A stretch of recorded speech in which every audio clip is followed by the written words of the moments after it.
I hope you are all excited. Okay ba yung sound natin? Okay yung sound? So, Alvin, Denise, and Mikey, all of us, welcome to our City Church. I'm so excited in our conversation today. More than ever.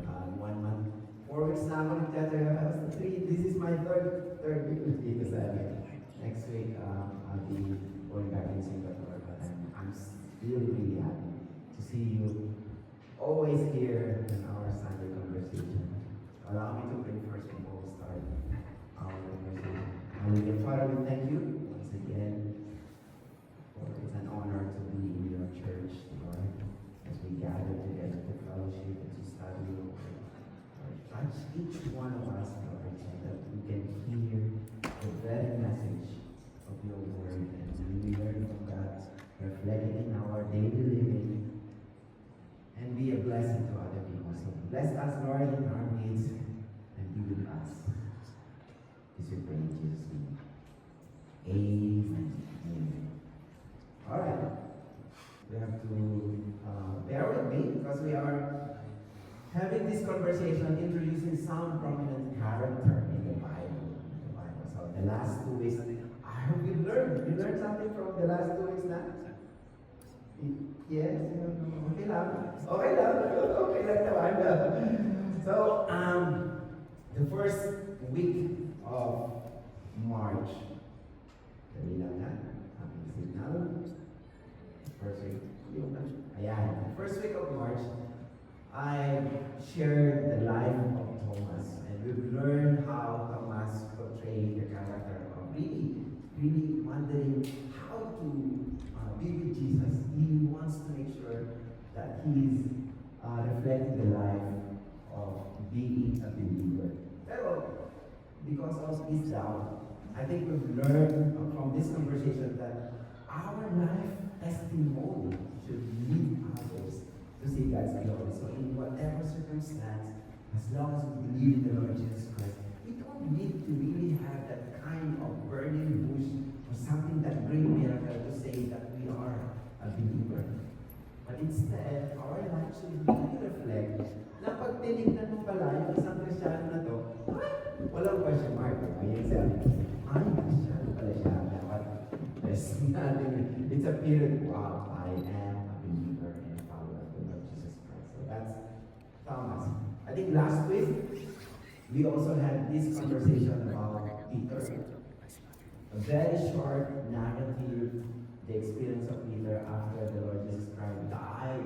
And then wala sila na parang nawala na yung purpose nila. And then they go back to where they used to do yung pagiging fishermen. They are so great fishermen. Pero, so they are pursuing their success and yung greatness in life.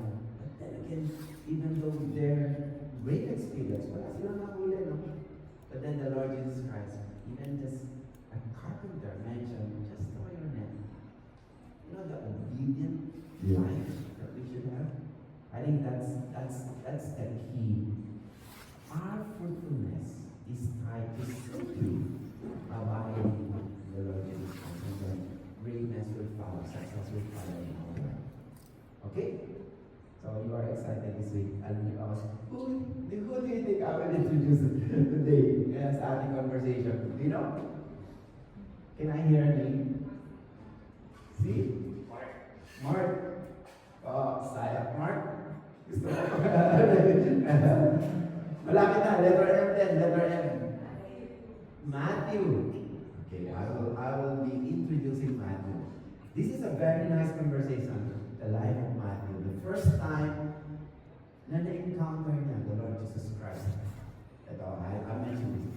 When Jesus called me as Matthew, how I followed. So, paano ginawa ni Matthew? It's very interesting kung anong ginawa ni Matthew. Upon hearing the Lord Jesus Christ, the very words, follow me.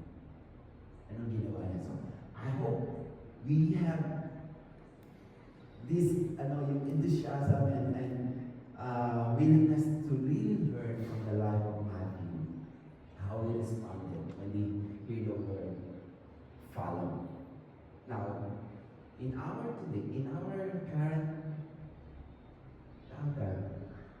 era right now, no?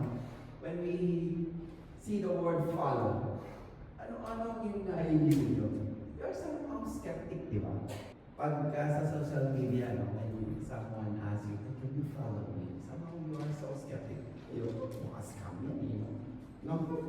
We are so skeptic, di ba, in follow. Now, let's try to define follow and see what is our character when we encounter the word follow.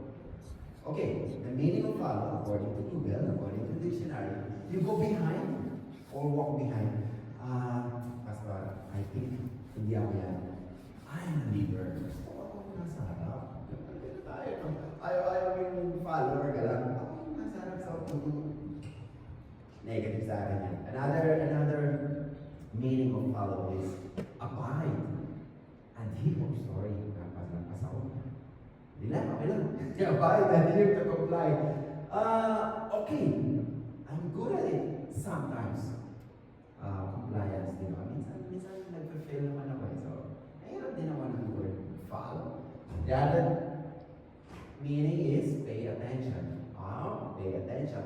But 10 minutes lang. So, Pastor, bilisan mo lang yung conversation mo. 10 minutes lang ako pay attention. Otherwise, wala lang. I'm roaming around. So, how are we? Just try to reflect. When someone asks you, follow me, anong magiging reaction natin? When it comes to a verb, sabi ko dito, we have to comply, emulate, or imitate. I think we're good at that. We're good at that. Sino basketball player? I heard Alvin is a basketball player. Gusto natin si Jordan. We always want to play. Meaning, pero, ayoko rin. Gusto ko ako yung talagang masusunod. Somehow. That's somehow kind of reflection when we encounter the word follow. Now, when it comes to spirituality and following the Lord Jesus Christ, you know, when we believe or accept the Lord Jesus Christ as our Lord and Savior, we can say, I'm a follower. So, hindi basta. Hindi para sa akin yung sharing ito. I'm a follower na, I'm a believer na. Okay, just hold on to your thought. My question is this. Since you believe in the Lord Jesus Christ as a follower of Christ, my question is, are you or am I just need to ask yourself, am I really following the Lord Jesus Christ?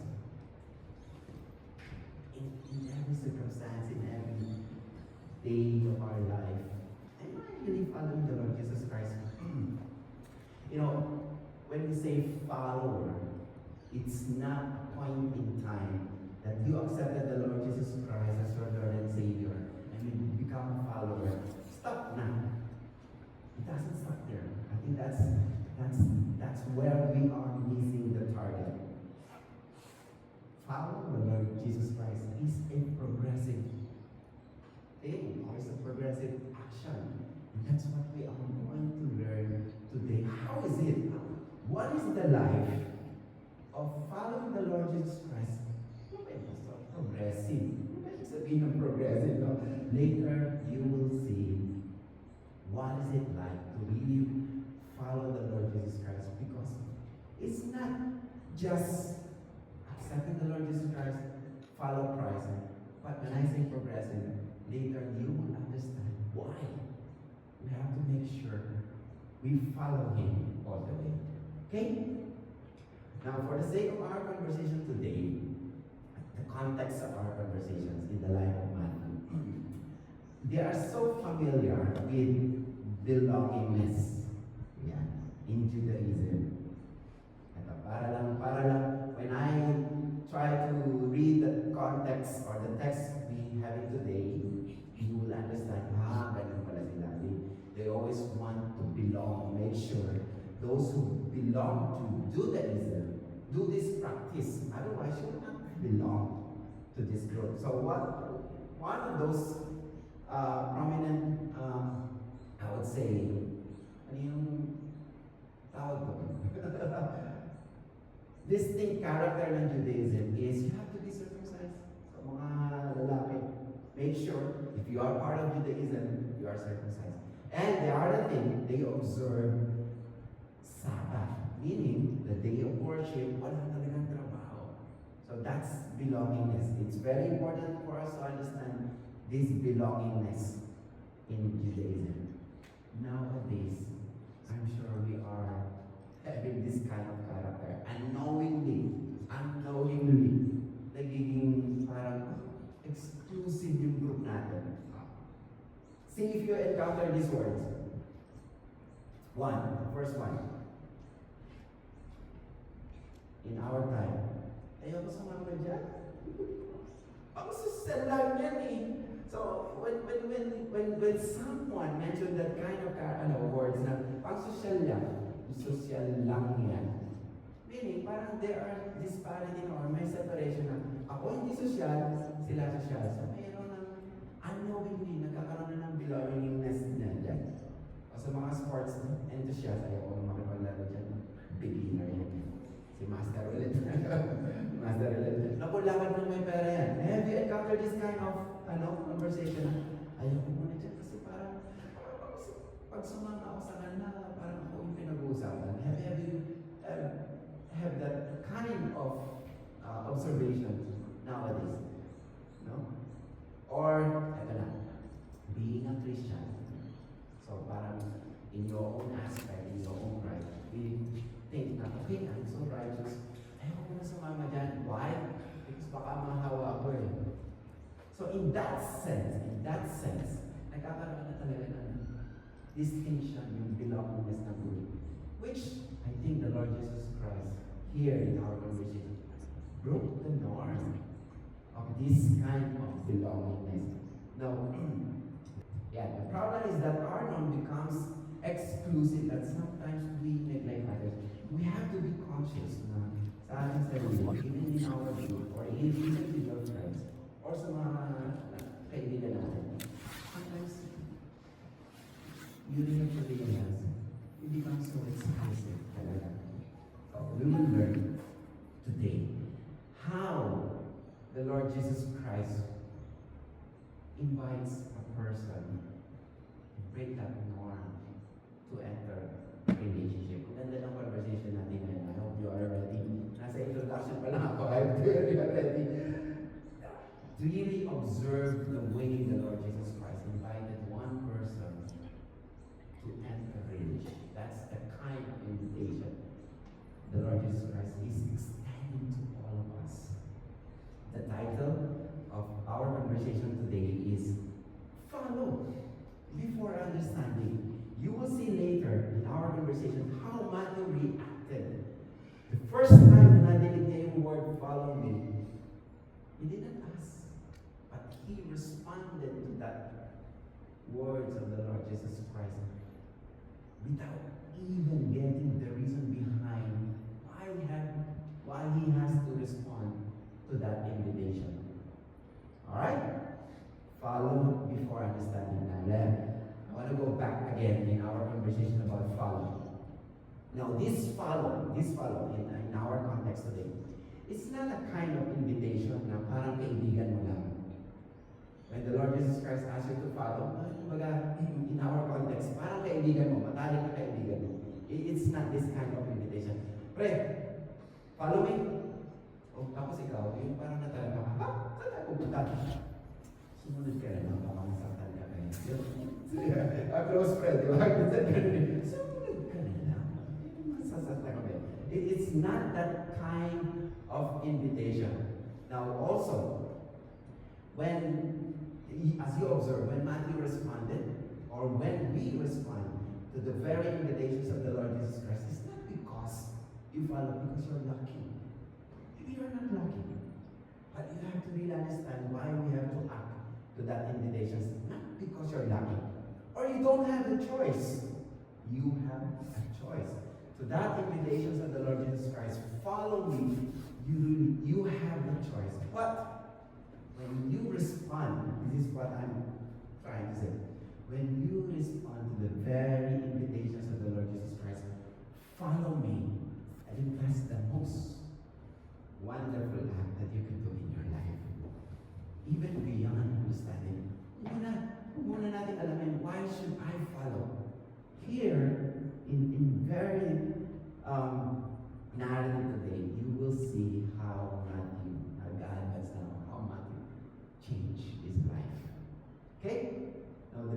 the very principle that I want you to take home this morning is this. Follow me is an invitation to God's gift of compassion. So following the Lord Jesus Christ, when we respond to the invitations of the Lord Jesus Christ, and we say, okay, I will follow you, is it in need? I mean, is the Lord Jesus Christ in need? No. He doesn't need anything from us. But, like what I've said, the Lord Jesus Christ is following us because He wants you to be with Him in paradise, in eternity. Once we respond to the very invitation of the Lord Jesus Christ, the door of heaven will open for you, and you will receive God's gift of compassion. God's gift of compassion is the life in eternity, accepting Him. So when you respond to the call of follow me, as if you are Lord, thank you for that invitation. You will become the children of God and will have the privilege to be with Him in His perfect time. Ready? Ready na kayo? Alright. Okay. We will have this conversation in Matthew 9. Ito na yung kwento ni Matthew 9. Alright. Matthew 9, verse 9. As Jesus went on from there, he saw a man named Matthew sitting at the tax collector's booth. All of a sudden, without thinking, follow me. The Lord Jesus Christ looked at Matthew and he just said, follow me. Capernaum. This is a place in Capernaum. Now, Capernaum is like the center of trade in their time. Meaning, lahat ng goods, lahat ng products, dumadaan sa Capernaum. So si Matthew at doon, doon siya sa tax collector's booth, he is making sure that every goods, anything sell, binabay ng tao, may tax. That's the attitude ni Matthew. Lahat na income tax, sales tax, profit tax, ano ba mga tax dito? May taxi din. Joke lang. Parang tumawa mo. Lahat na lang tax din Matthew. Ganun kasi kayo. You have to respond. Okay. Now, lahat. Tuloy ako sa confident joke ko. Okay. So, lahat tinatax na. And that's the obligations of Matthew now. Ito na. Who is Matthew? Who is Matthew? Matthew, in his book, he called himself as Matthew. But in the book of Mark and Levi, the book of Mark and Luke, tinatawag siyang Levi. No? Parents na, he is also descendants of Aaron, son of priestly. And then his parents is Alphaeus and Mary. Mary is also a cousin of Mary, the mother of Jesus Christ. So, sabihin na natin, close to the Lord Jesus Christ. And probably you have heard the Lord Jesus Christ. My assumption, this is nothing mentioned in the Bible. Later pala. So, who is Matthew? He's a tax collector. During their time, tax collector is considered as the most hated person. The most sinful person. Imagine mo, nagtinda ka lang ng isda. Tax mo. So, it's kung ikaw si Matthew, wala akong pakialam. I don't care whatever people will say. My role is to make sure the Roman Empire will get their tax. Meron kaya ang tawag dito, commission si Matthew. So, mayaman si Matthew. But, he is perverse in life. Meaning, parang kinaiinisan talaga siya, the most hated person. And I think he's full of selfish ambition. Wala akong pakialam. Pre, yung product mo, tax yan, anything, tatax natin lahat yan. And most probably, he is heartbreak.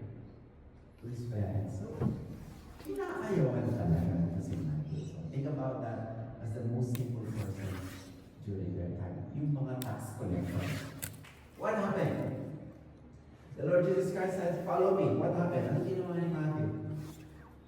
Without thinking, he got up and followed him.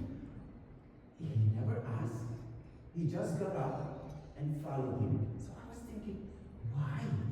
Why kaya Matthew responded to the very invitations of the Lord Jesus Christ, followed him? Now, this is my assumption. Probably, during their time, the Jews of the Israelites under the Roman colony. So merong oppression, merong turmoil, merong social unrest. So kailangan nila, gusto nila mag-rebel against the Roman Empire. And the Lord Jesus Christ, to them, to the Jews, is exact representations of a leader. He is the Messiah, the Savior. So probably, my assumption, probably, Matthew have heard that siya na yung leader natin. Ako he's inviting me, maybe I will join the group.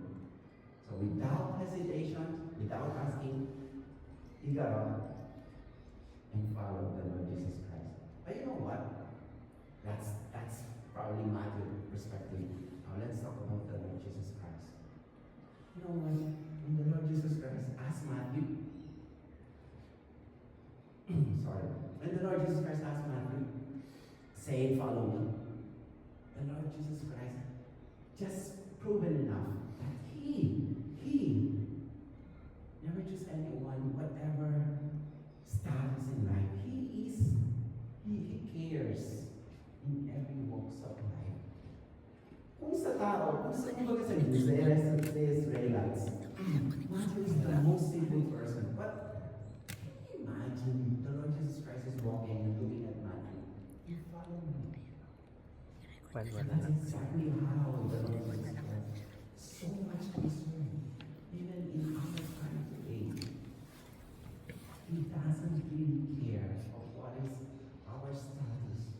Even sa tingin natin, we are the most simple person in our own effort. Or probably we're thinking, Pastor, I was thinking, maybe I'll make things right on myself. Gagawin ko muna tama ang sarili ko. Hindi that's the time I will follow the Lord Jesus Christ. We don't need to wait for that time to make ourselves righteous in our own accord to follow the Lord Jesus Christ. Whatever your status now, as long as you hear the very invitation of the Lord Jesus Christ, follow me. I hope you learn from this Matthew. Just go, mga kapatid. Just go. Why? I think, like what I said, that's the most big decision you will have in your life. Now let's move forward.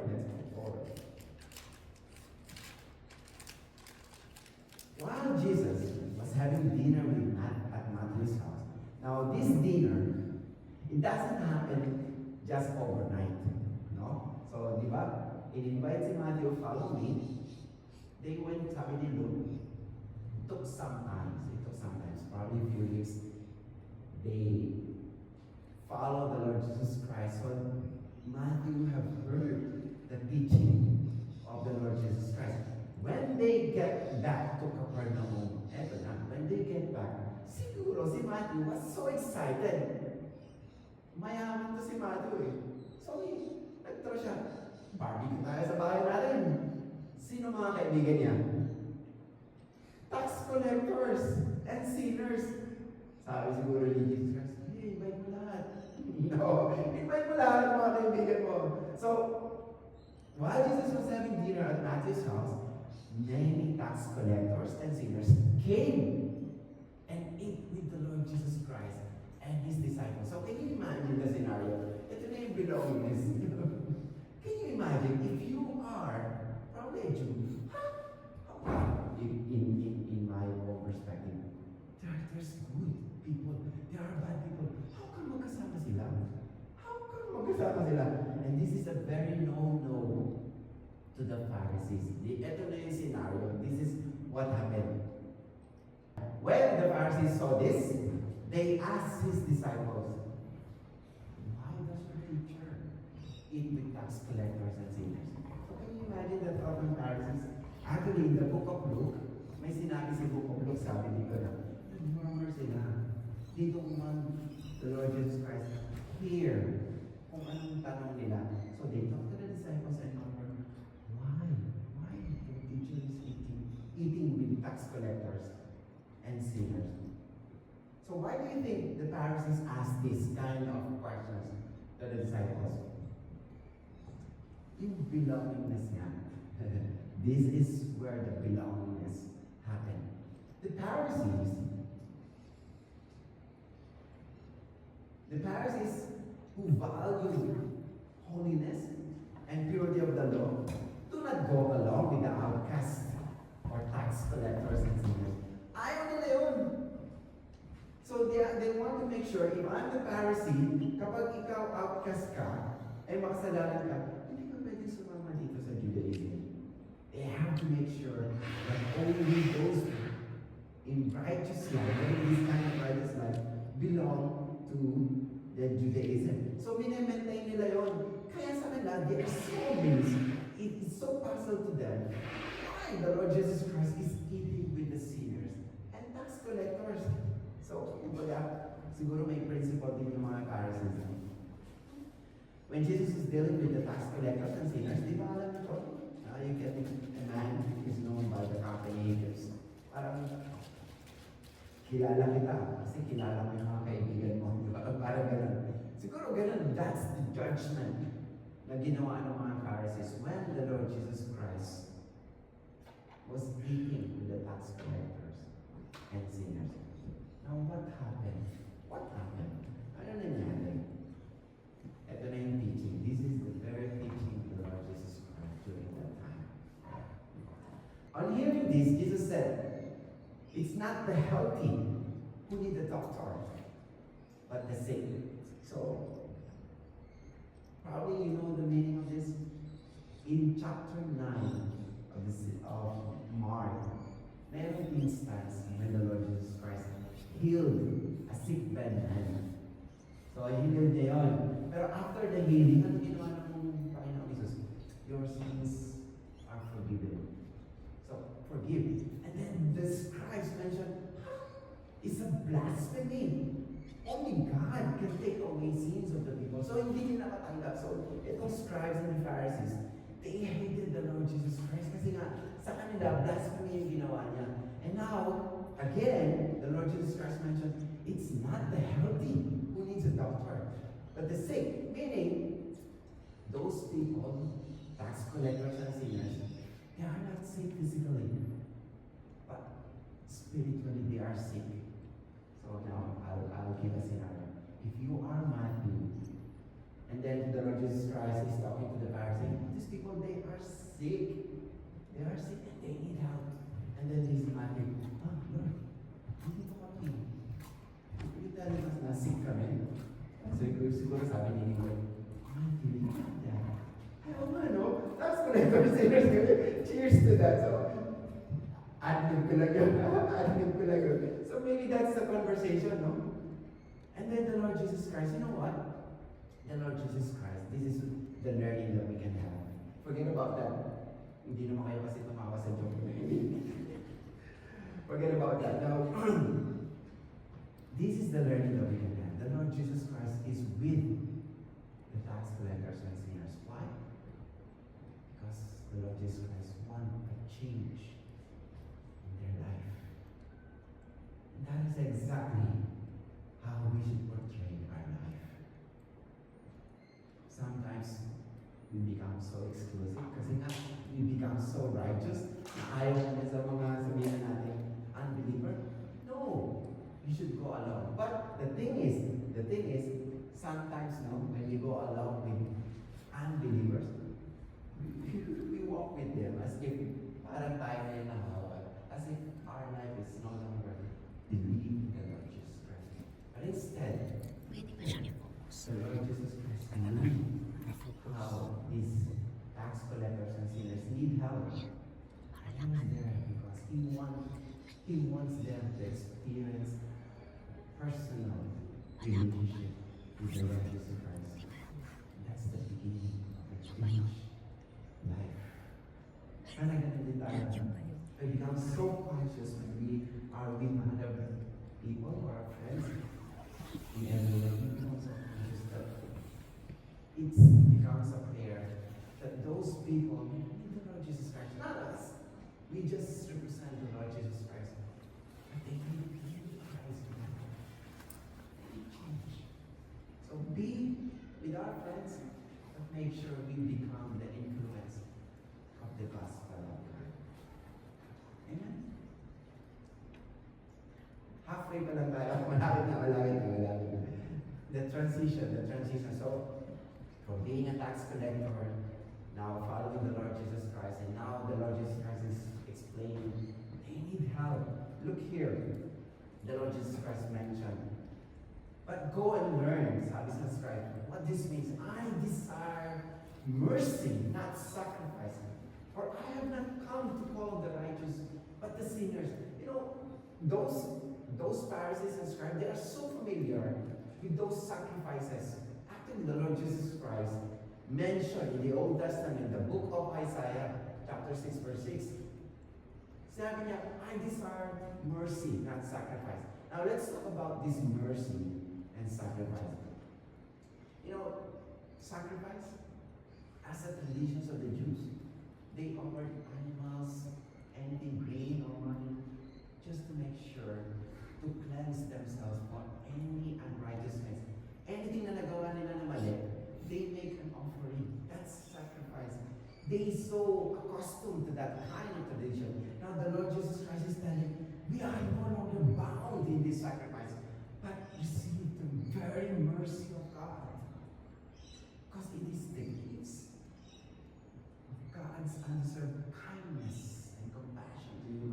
Meaning it's the very gift of the Lord Jesus Christ when He asks you to follow Him. He's offering us the gift of life, the relationship. And that's how the Lord Jesus Christ is telling, I desire mercy, no longer sacrifice. When I was studying this, I thought, Lord, there are times before in our life na sometimes we have close family of us. Sometimes we offer prayer masses or any spiritual sacrifices. I think the best thing that we can offer instead of doing this is to let them know the Lord Jesus Christ in their life. Now is the time for us to express our relationship with the Lord Jesus Christ. And when we follow the Lord Jesus Christ, it's a progressive thing. That's why I said, you know what? When we hear the whisper, Christ follow me, it's an invitation to God's gift of compassion. I'll move forward. I'll fast track tayo. From being a collector, from being so simple, the most interested person, following the Lord Jesus Christ without asking, what happened to Matthew? What happened to Matthew?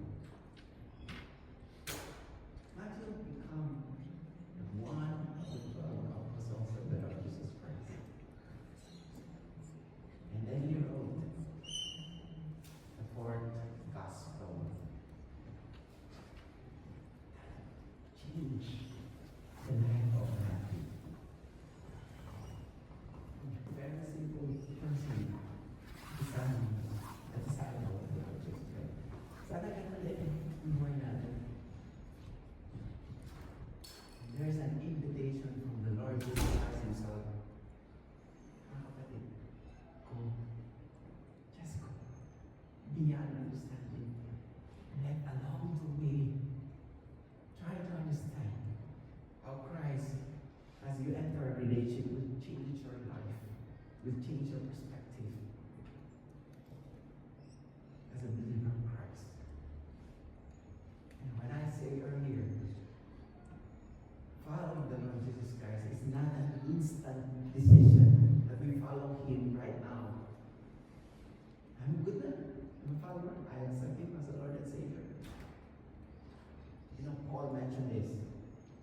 mentioned, it's so progressive when you follow Christ.